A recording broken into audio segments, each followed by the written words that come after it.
We all struggle with theory because no one ever takes the time to explain it to us in relatable terms.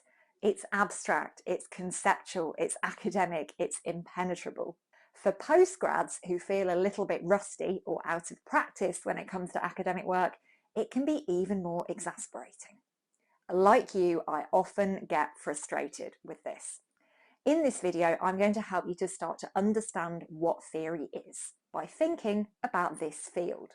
By the time you get to the end of this video, you will be thinking about theory in a completely new way, and you will feel more confident about it. We'll be covering three things: what theory is, the field analogy, and social science theory examples.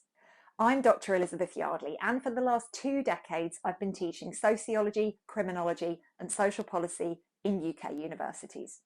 In that time, I've helped thousands of students understand theory and critical analysis, and I've used that experience to develop my digital course, Theory Boss. If you want to check that out, head to the link in the description to find out more.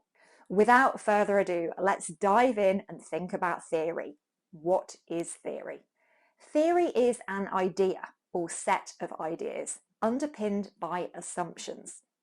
In other words, we have an opinion or a belief about something, and that belief is based on what we know or what we think we know about it. It's based on what we've come to learn is important. Our views of what's important might be different from someone else's, and that is the most basic thing you need to remember when we're starting to look at theory. Come back to me if you're multitasking, because I'm going to say that again. Theory is an idea or set of ideas underpinned by assumptions. It's based on what we've come to learn is important. Our views of what's important might be different from someone else's. Now, let's look at a relatable example to make this a little bit easier to get our heads around. The field analogy. Let's take a look at this field. It's just a field, yes, and on a superficial level, it might look the same to all of us. There are crops growing in it, there are trees at the end of it, it's kind of green. However, let's invite some other people to come and take a look at the field. Firstly, we have a farmer. What do you think they're going to focus on? When a farmer looks at this field, they will be looking at how suitable the field is for growing crops or keeping animals. They'll be interested in the quality of the soil, how secure the field is, whether there are hedgerows, fences, or walls around it. They will be looking at how easy or difficult this field will be to farm. Next up, we have an artist. They might notice the light, the different shades of green, and the other colours in the field, shadows from the trees. Why would the artist be focusing on these things? Perhaps it's because they want to recreate the field as a painting or a sketch. Perhaps they want to take inspiration from the field to create a new piece of art, a print, or a design for a textile. Lastly, we have a builder. They are likely to look at the lay of the land. Is it level? Is it uneven? What's the drainage like? Is the ground stable? Is it a former mining area? Is it prone to earthquakes or subsidence? Where is the field located? Is it near to transport networks, schools, and shops? Why are they focusing on these things?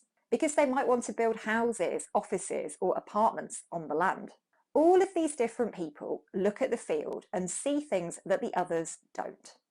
They will focus on things that the others don't.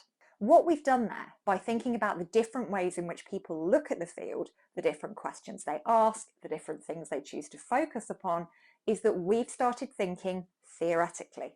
We've started to understand that even though all of these people are looking at exactly the same thing, a field, their pre-existing knowledge, their assumptions, and their beliefs will influence the way in which they understand, interpret, and see value in that field. They have different ways of making sense of the field. Let's take a look at some academic examples now, and you'll see how easy this can be. All of the theories that you'll come across in your studies are basically different ways of making sense of something. Marxism, feminism, zemiology. In the same way that artists, farmers, and builders have different views of the field, Marxists, feminists, and semiologists will have different views of what they're looking at. They will have different core principles and ideas that underpin their belief systems and how they see the world. Let's take the example of crime. Marxists would look at crime and see it as a result of the fundamental injustices and inequalities that are inherent within the capitalist system. Marxists might see people driven to commit crime because capitalism makes their lives so miserable and impoverished. Their criminality is a response to this. Feminists might look at crime and consider how crime is connected to gendered inequalities and the patriarchy. They might examine crimes that disproportionately affect women, for instance, domestic abuse and sexual violence.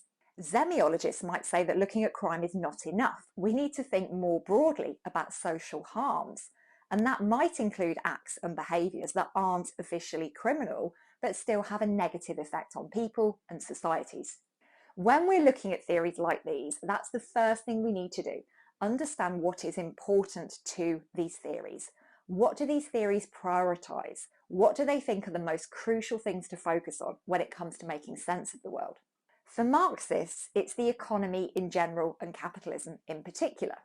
For feminists, they see gender as the thing around which social life is organised. For Zemiologists, they focus on things that are harmful, things that leave people in a worse state. That's what you need to do whenever you come across a theory. Ask this question: what's the most important thing for this theory? And there you go. That is a really simple, basic introduction to theory. We've taken the everyday example of the field and thought about the different perspectives on it. And then we've moved on to the example of crime and thought about how different social science theories would approach that. That is your first step on the path to getting confident with theory.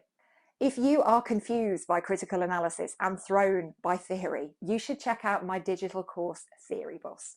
In this course, I empower smart social science students on taught postgraduate programs who don't feel they're getting the grades they deserve to master theory and crush critical analysis so they can ace their assignments and write dazzling dissertations. Head to the link in the description to find out more about Theory Boss. I will see you back here soon for more theory and critical analysis tips.